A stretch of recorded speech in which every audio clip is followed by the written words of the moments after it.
Ethan Cole lived alone on a small mining moon at the edge of human space. His home was nothing more than a metal shelter surrounded by dust and silence. Every morning he woke up to the sound of machines digging deep into the gray rock. Every night he stared at the same empty horizon where no sun ever rose. He had not spoken to another living soul in almost 3 years. He used to be part of a team once. Other miners, traders, even a few friends. But one by one they left when the mine began to dry up. Ethan stayed behind, too stubborn to leave, too tired to start again anywhere else. The loneliness didn't hit him all at once. It came slowly, like the cold that slipped through the cracks of his suit. At first he talked to the mining AI just to hear a voice. Then even that felt strange. Machines answered, but they never cared.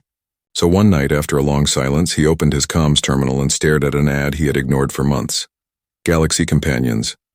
Order a partner. Any species. Guaranteed compatibility. He laughed the first time he saw it. The idea of ordering a person felt wrong, but after years alone, laughter turned into longing. He didn't want perfection. He just wanted someone who would listen. So Ethan filled out the form. He wrote that he wanted kindness, honesty, and someone who could talk about the stars. He didn't care about looks or species. He just wanted to feel human again. When he pressed confirm order, his hands shook. The terminal said the delivery would arrive in 6 standard days. For the first time in years, Ethan cleaned his cabin. He packed away old mining tools, set the table for 2, and even played old Earth music through the speakers. He almost forgot how to smile, but as the days passed, something strange happened. His supply network pinged his terminal 3 times with a red warning. Incoming vessel, unregistered code. He ignored the first 2 alerts, thinking it was a pirate signal. But when the 3rd alert came, it was followed by a message. Delivery inbound, companion unit arriving. Prepare for docking, Ethan blinked. That was fast, too fast. The delivery wasn't due for another day. He grabbed his coat, stepped outside the airlock, and looked up at the night sky. A bright light cut through the thin clouds above, descending toward his lonely mining base. The shuttle landed hard, kicking up a storm of dust and ash. The cargo doors opened with a hiss, and Ethan's heart began to race. From inside, a massive shadow stepped out. The shape was tall, almost twice his height, and heavy, moving with slow, powerful steps. For a moment, the dust hid its face. Then as the storm cleared, Ethan froze. She was not human. The figure was a woman, yes, but her skin shimmered blue under the light, like polished stone. Her eyes glowed faintly gold, and her body was built with muscle and grace. Armor plates covered parts of her arms and shoulders, and strange tattoos glowed faintly along her neck. Ethan took a step back, his pulse thudding in his ears. You're not from Earth, he whispered. The woman tilted her head, studying him. When she spoke, her voice was deep but soft, like a rumble of thunder far away. I am Karen of the Zithian Guard, she said. Assigned companion. Order confirmed.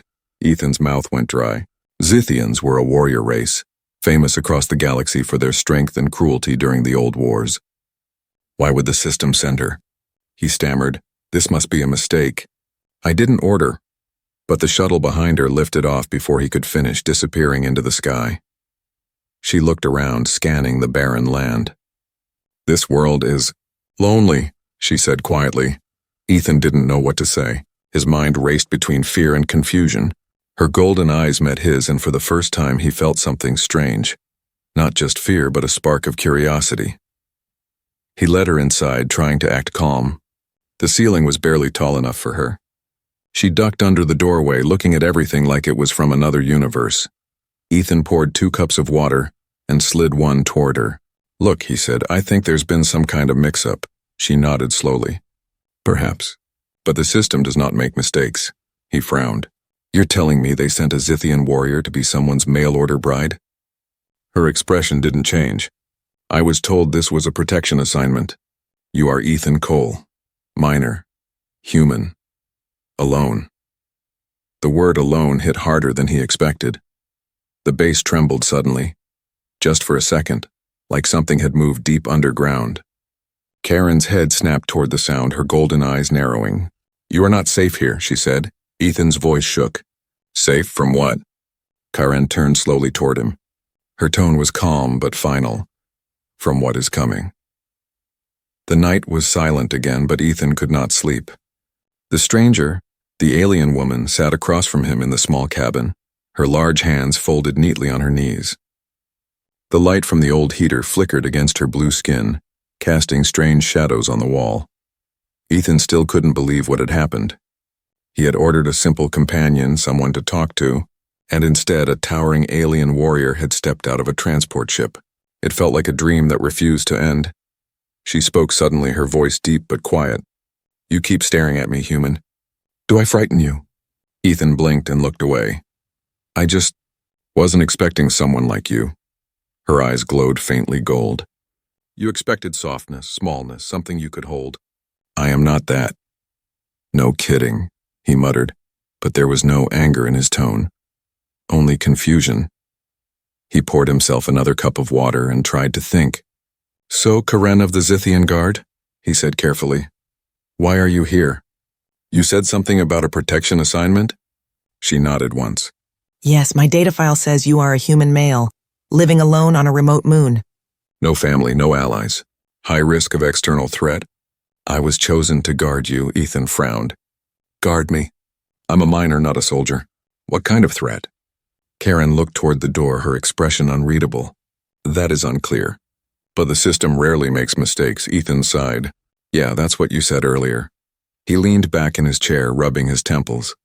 "This has to be some kind of glitch. They mixed up the order, and now I've got a giant alien bodyguard who thinks she's my—" He stopped himself. The word bride felt strange on his tongue, Karen noticed. "You hesitate," she said. "The file says I am your partner, but that definition is unclear to me. Do you wish to correct it?" Ethan didn't answer right away. Outside, the wind howled softly against the metal walls. He finally said, "Let's just figure this out first." Karen nodded. "Understood." For the next few hours, they spoke little. Ethan showed her how the mining equipment worked, how to monitor oxygen levels, and how to prepare food from dehydrated rations. Karen observed everything with sharp attention, though she rarely asked questions. But sometimes, when Ethan wasn't looking, she seemed to stare at the stars through the window for long minutes, her golden eyes reflecting the darkness. There was a sadness there, something heavy, something unspoken. Later, when Ethan finally lay down on his bunk, he heard faint metal sounds coming from outside. He sat up quickly, grabbing his scanner. Karen was already at the door, her armored hands gripping a plasma spear that had unfolded from her wrist guard. "What is it?" Ethan whispered. She didn't turn. "Movement. 200 meters east, small, watching." Ethan froze. Could be an animal, or maybe a mining drone. Karen shook her head. "No. The pattern is deliberate, intelligent." Before he could stop her, she stepped outside into the cold. The airlock hissed shut behind her. Ethan watched from the window as her large form disappeared into the gray mist. Minutes passed. The silence felt endless. Then a bright flash lit the horizon, blue fire in the distance. Ethan's heart pounded. He grabbed his jacket and ran outside, the wind cutting against his face. He found her standing over a small crater, her spear glowing faintly. The ground was scorched. Lying near her feet was a small black device, smoking and cracked open. "What the hell is that?" Ethan asked, out of breath. Karen crouched and picked it up carefully. "A probe," she said. "Zithian make? Military design." Ethan felt a chill run through him. "From your people?" "Yes," she said quietly. "And it was not sent to find you. It was sent to find me." She crushed the probe in her fist. Sparks flew out. "They know I am here." Ethan took a step back. "Who's they?" Karen looked up at the sky. "The warlord of my kind. He believes I betrayed him. I refused to destroy a human colony years ago. For that he hunts me still." Ethan stared at her. "You saved humans?" She nodded. "Once, long ago. But mercy has a price. I thought I could disappear here among your kind. I was wrong." The wind blew harder, carrying dust across the barren land. Karen's voice softened as she turned to him. "If you wish me gone, I will leave. My presence brings danger." Ethan looked at the broken probe and then at her. For the first time, he saw not a monster, but a soldier carrying her own kind of loneliness. He shook his head slowly. "You can stay. Nobody deserves to be hunted." Karen studied him in silence, her golden eyes searching his face. "Then I will protect you, Ethan Cole," she said, "even if it costs my life." Ethan wanted to believe her words were just duty, But deep inside, something told him that her promise was more than that. Far above them, a small red light blinked in the sky. Another probe, watching from orbit. Neither of them noticed it, and somewhere, beyond the stars, a voice hissed through static. Target confirmed. Prepare the strike. The days that followed were heavy with silence. Ethan and Karen repaired the outer sensors, checked the mining shields, and strengthened the airlock doors. Nothing seemed wrong at first, but Karen's eyes often flicked toward the sky, scanning, waiting. She could feel something coming. Ethan tried to stay busy. He worked in the mines during the day and shared meals with her at night. She had learned how to eat human food, though she said it tasted like dust and sadness. That made Ethan laugh. For a moment, they almost felt normal. But every night, the scanners showed brief signals, tiny blips that disappeared before the system could lock onto them. Karen said they were probes, silent watchers. Ethan told himself it was nothing, just echoes or broken sensors. Deep down, he knew she was right.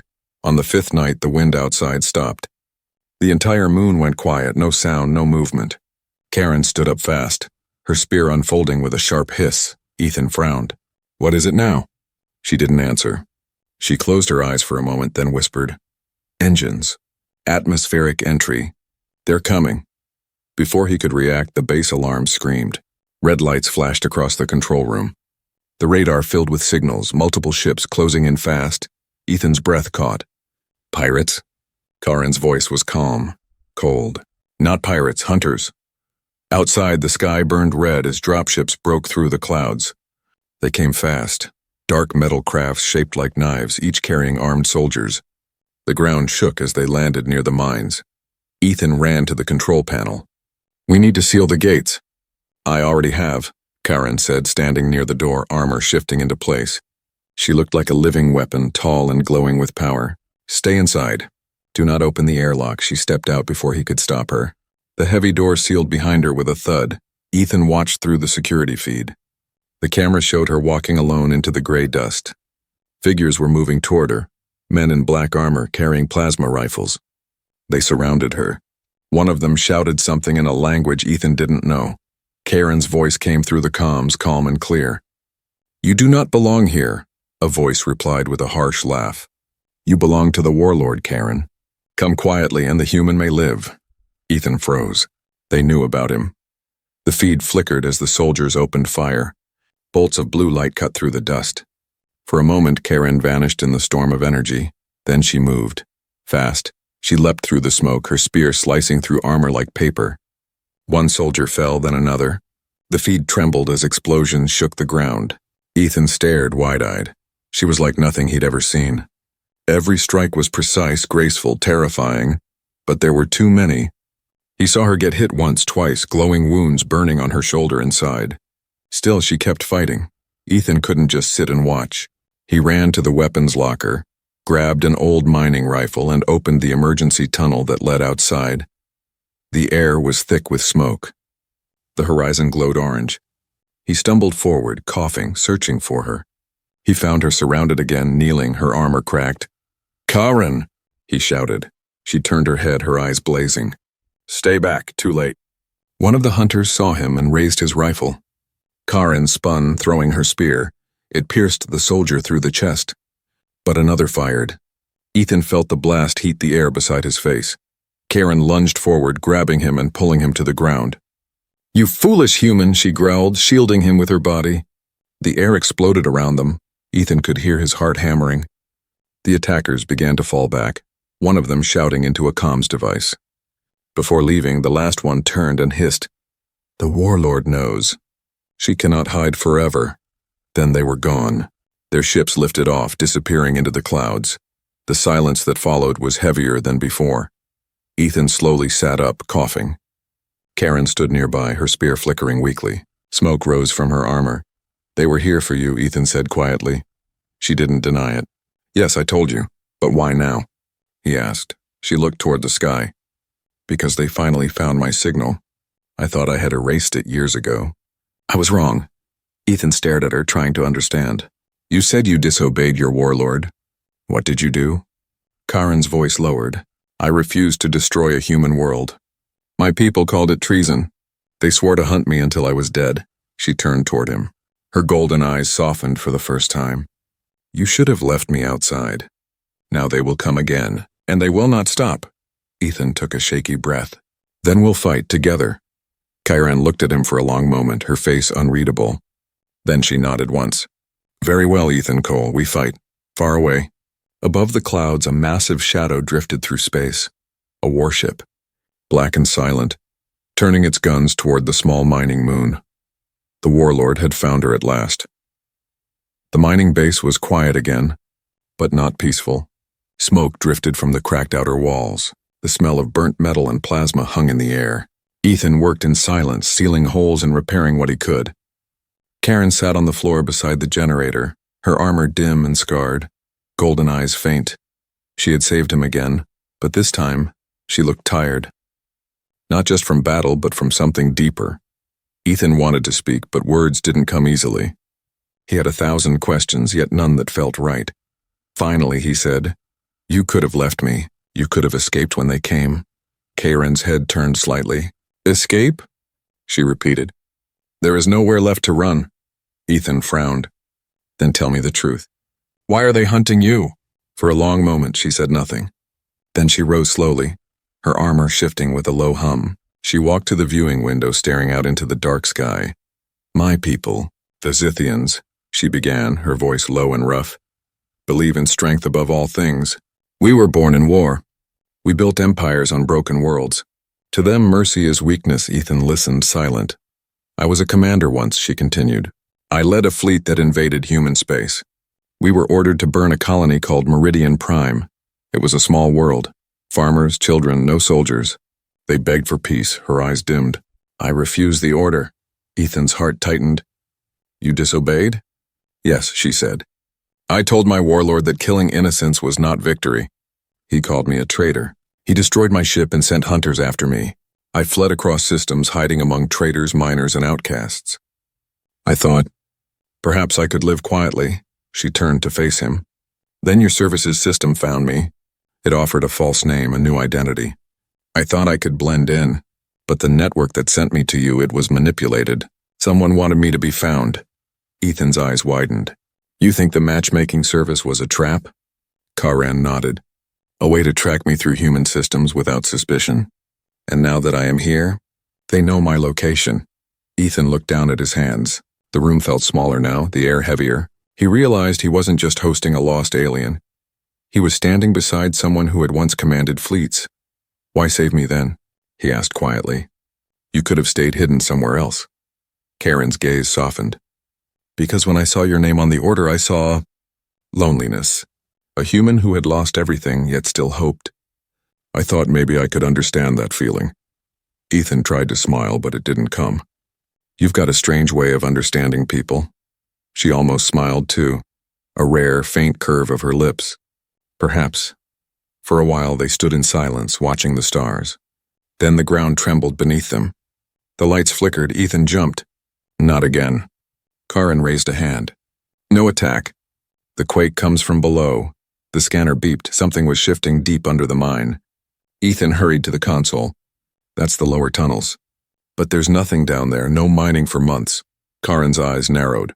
Show me the map, he pulled it up. A blinking red mark pulsed deep underground. Karan leaned closer. That is not natural, she said. What is it then? Her voice grew dark. A beacon. They planted it long ago. They can track me through Zythian tech hidden on this world, Ethan swore under his breath. So we're sitting on a signal flare calling your enemies straight to us. Yes, she said simply. And we must destroy it before they arrive. Ethan looked at her injuries, the burn marks on her shoulder.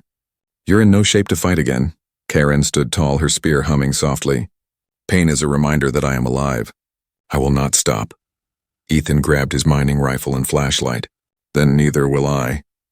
They descended into the tunnels together, the air thick with dust and echoes.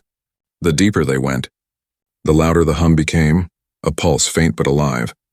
Buried beneath stone, when they reached the chamber, Ethan saw it, a glowing black cube half buried in the rock, surrounded by strange roots of metal. The cube pulsed with light like a heartbeat. Karen approached carefully. It is Zythian tech, yes, but old. Very old. It listens. It watches. And it sends She raised her spear, ready to strike, but before she could, the cube spoke. A deep voice echoed through the chamber, mechanical yet full of hate. "Karen of the guard, you survived." Karen froze. Ethan felt his stomach drop. The voice continued. "The warlord awaits your surrender. Do so, and the human will die quickly." Karen's grip tightened on her weapon. Her voice trembled with anger. "Tell your warlord this. Karen does not kneel." She struck the cube, splitting it open. Sparks and black smoke filled the tunnel. The sound of the signal died. Ethan coughed, waving the smoke away. "That should slow them down, right?" Karen didn't answer. She was staring into the darkness, her golden eyes glowing brighter than before. "No," she whispered. "That was not the only beacon. There will be more." Ethan felt a cold chill run through him. "Then we need to get off this moon." Karen turned to him, silent for a moment. Then she said, "If we run, they will follow. If we fight, we might die. But if we do nothing, they will destroy this place and everyone near it." Ethan looked up at her, realizing what she meant. "You're planning to fight them again?" Karen nodded. "Yes, but this time I am not alone, and for the first time, Ethan didn't feel like he was either. Above them, far beyond the thin clouds, the warlord's fleet began to move. The moon never slept again after the beacon died.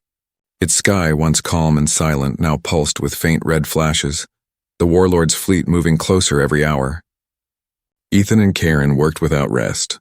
He repaired the mining turrets. She reforged broken armor from spare metal. Every clang of steel echoed like a heartbeat counting down to war. Inside the control room, Ethan wiped sweat from his brow. "Shields are at 40%, he muttered. "That's all the power we've got." Karen stood beside him, taller than the doorframe, armor gleaming in dull light. 40 is enough, she said. "We only need to survive the first strike." Her calm voice made Ethan look up. "How can you sound so sure?" She looked toward the window where the stars were fading behind the growing shadow of a battleship. "Because I have seen war. I know what fear does to soldiers. We will make them fear us." Ethan gave a tired laugh. 2 people against an army? That's crazy." "Then we will be the kind of crazy that wins," she replied. Hours later, the scanners screamed.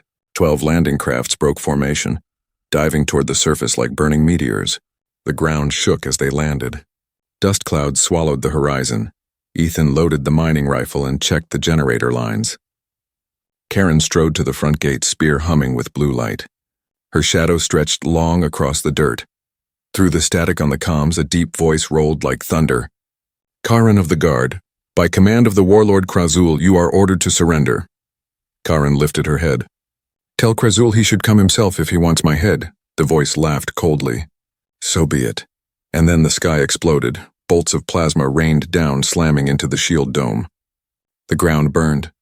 The air filled with lightning. Ethan's console sparked, but the dome held, barely. "Shields dropping, 30%. He shouted. Karen planted her spear into the ground. Energy rippled from it, reinforcing the barrier with a second layer of pale blue light. "Hold it!" she cried. The shield glowed brighter, pushing back the storm. Ethan stared in awe. "You can boost the shields?" "I can lend them my strength," she said through clenched teeth. "But not for long." Outside the dome, dark shapes moved through the smoke. Soldiers, hundreds of them, marching with cold precision. Their armor bore the mark of the warlord, a red claw slashed across silver. Karen stepped beyond the gate before Ethan could stop her. Her voice boomed across the valley. "I am Karen of the Zithian Guard. I betrayed your master to spare the innocent. If you wish vengeance, come and earn it." The soldiers opened fire. Bolts of energy tore through the air. Karen spun her spear, deflecting them with blinding speed. Every strike sent shockwaves across the ground. When they drew close, she leapt into their ranks. Blue light flashing, metal shrieking.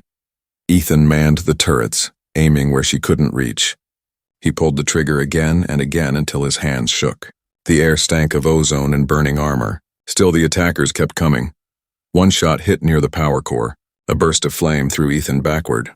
Pain shot up his leg, but he dragged himself up and limped to the backup generator.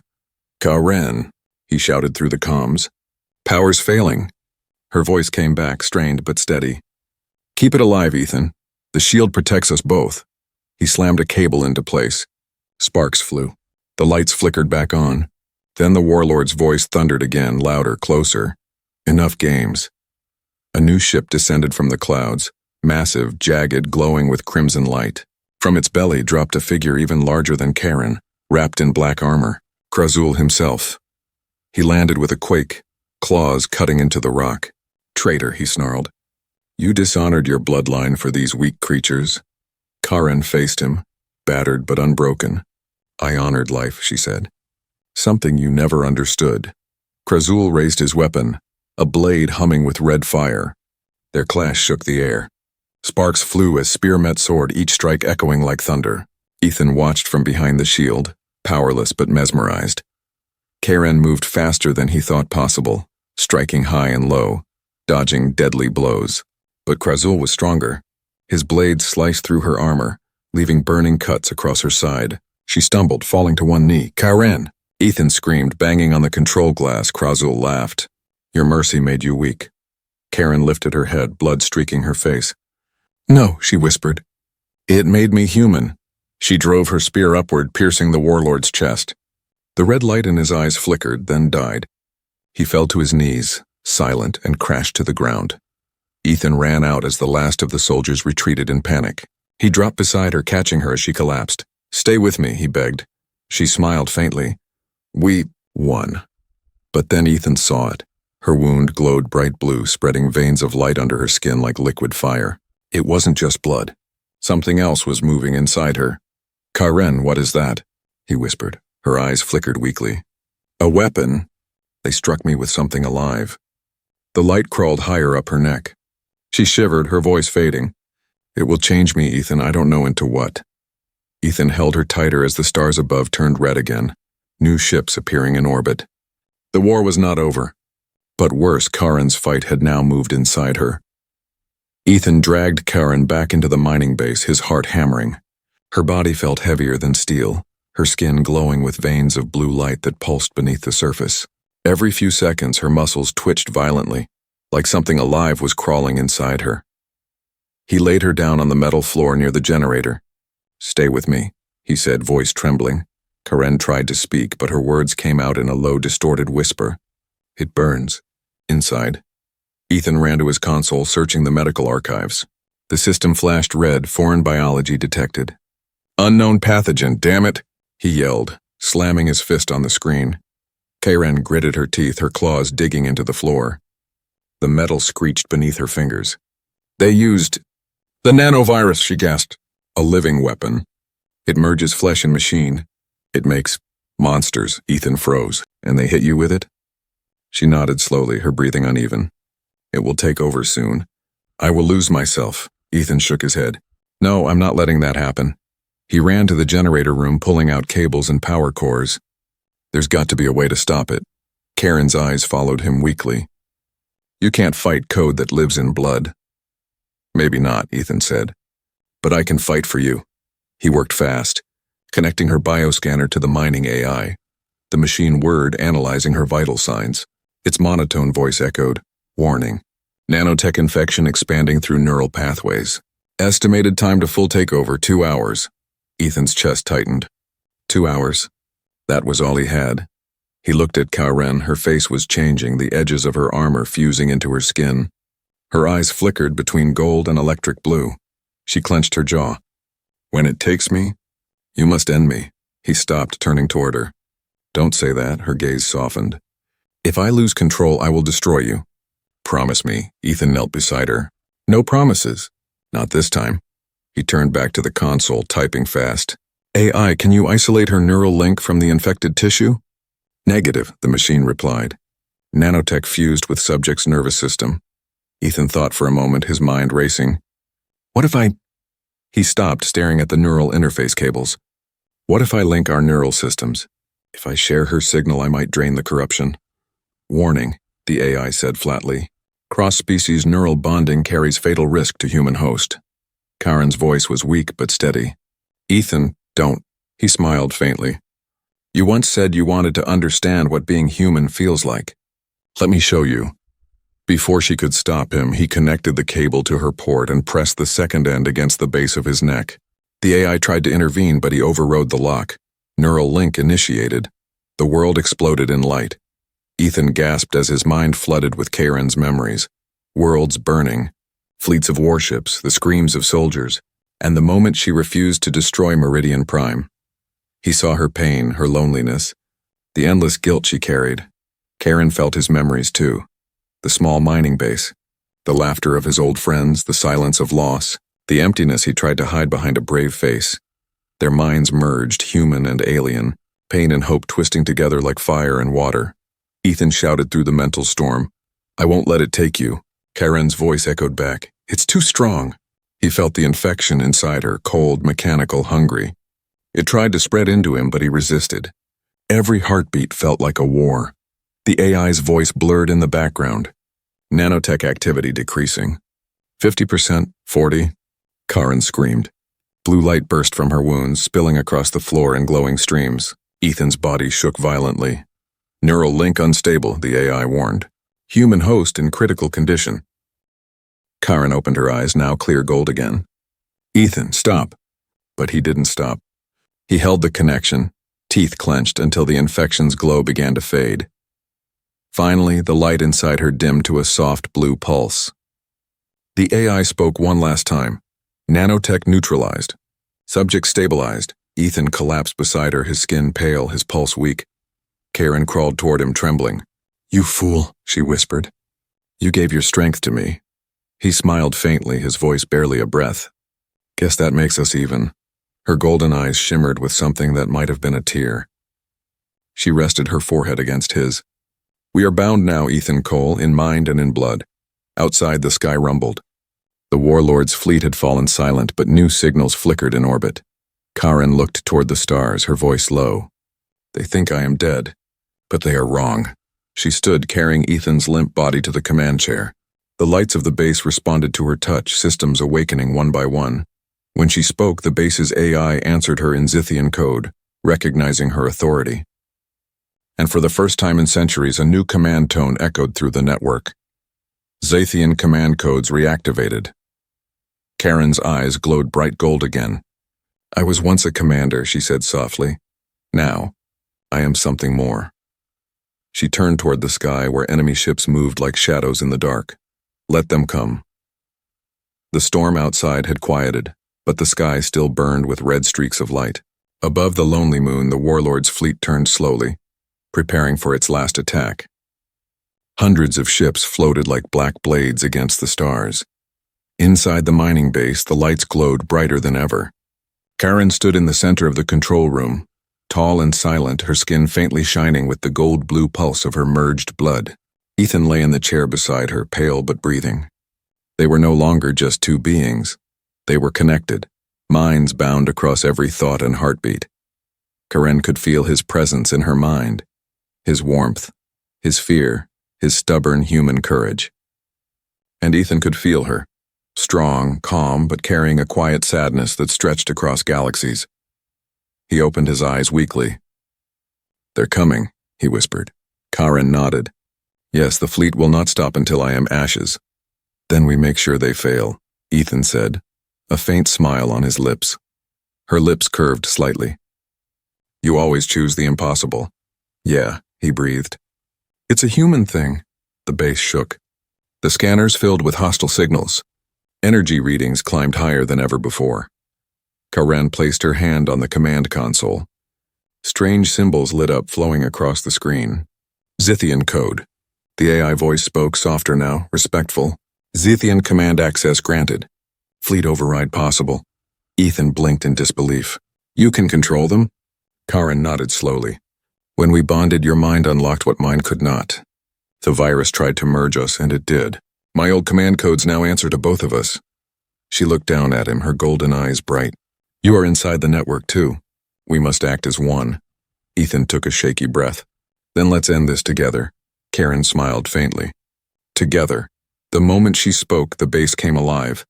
Energy surged through every wire, every weapon. From orbit, the Zithian ships detected a signal, one they recognized as their old commander's call. Karen's voice echoed through their systems like a ghost. "This war's over. Stand down." Some ships hesitated. Others ignored the command and aimed their cannons. Karen closed her eyes, linking deeper. Ethan's thoughts joined hers, his will burning through the link. Their voices blended, human and alien, calm and fierce. You have a choice, obey life or die for death. Across the fleet, confusion spread. Crews panicked as their systems flickered, obeying commands they didn't understand. Half the ships turned their weapons away. The rest fired. The first blast hit the moon's surface like a meteor strike. The base trembled. Walls cracked. Ethan grabbed the chair arm, shouting, "They're still firing!" Karen opened her eyes, now burning like molten gold. "Then we fight." She sent a final pulse through the neural link. The mining base shifted, groaned, and then transformed. Panels split open. Hidden cannons rose from the ground. The old mining machines, guided by her command, became war machines. From the sky, the once defenseless colony turned into a fortress. "Target the dreadnought," Ethan said. "That's their core ship." Karen nodded, her hand tightening around the controls. Firing. A single beam shot upward, blinding and pure. It pierced the dreadnought's shield like sunlight through ice. The massive ship cracked apart, fire spreading across its hull. Cheers erupted across the confused Zethian channels, some from those who had chosen to follow Karen again. Ethan felt her pain through the link. Every attack cost her energy, draining both of them. "Karen," he gasped, "you're fading." She smiled softly. "So are you." "Then let's finish it before either of us stops." They fired again, together. Another ship exploded, then another. But the feedback from the neural link grew wild. Sparks burst across the room. The AI screamed warnings neither of them heard. Karen's vision blurred. "The energy is too much," she whispered. "It will destroy us." Ethan reached out, touching her hand. "Then we go out doing what's right." For a heartbeat, everything was still. Then Karen raised her arms, channeling every ounce of power left. The blue and gold light around her flared until it filled the whole base. Her voice echoed through every ship in orbit, through every channel, every signal. "I am Karen of the Zethian Guard. I fought for peace once, and I fight for it again. No more death. No more war." A wave of pure light burst from the moon, spreading through space like a sunrise. It reached the fleet, disabling their weapons, erasing the warlords' control codes. The surviving ships powered down. Silence returned to the stars. When the light faded, the base was half destroyed. Smoke filled the air. Karen stood in the center of the ruin, her body glowing faintly, her breath shallow. Ethan lay beside her, still linked, his pulse weak but steady. She knelt beside him. "Ethan?" she whispered. His eyes fluttered open. We did it." "Yes," she said softly. "The war is over." He smiled faintly. "Guess you were right. We made them fear us." She tried to laugh, but tears welled instead. "You made me feel again human." "That is far greater." His hand trembled, reaching for hers. "You're not a weapon, Karen. You're the reason someone like me still believes in hope." He closed his eyes, the bond between them fading into quiet warmth. Karen stayed there for a long time, holding his hand as the stars above began to shine again, clear, calm, alive. Years later, travelers spoke of a ghost ship that roamed the outer rim, half human, half alien. They said it appeared when lost ships called for help. Some called it a myth. Others swore they saw a tall blue figure standing at the window with golden eyes watching the stars. And beside her, a human voice, faint but steady, whispering through the static. "We're still here."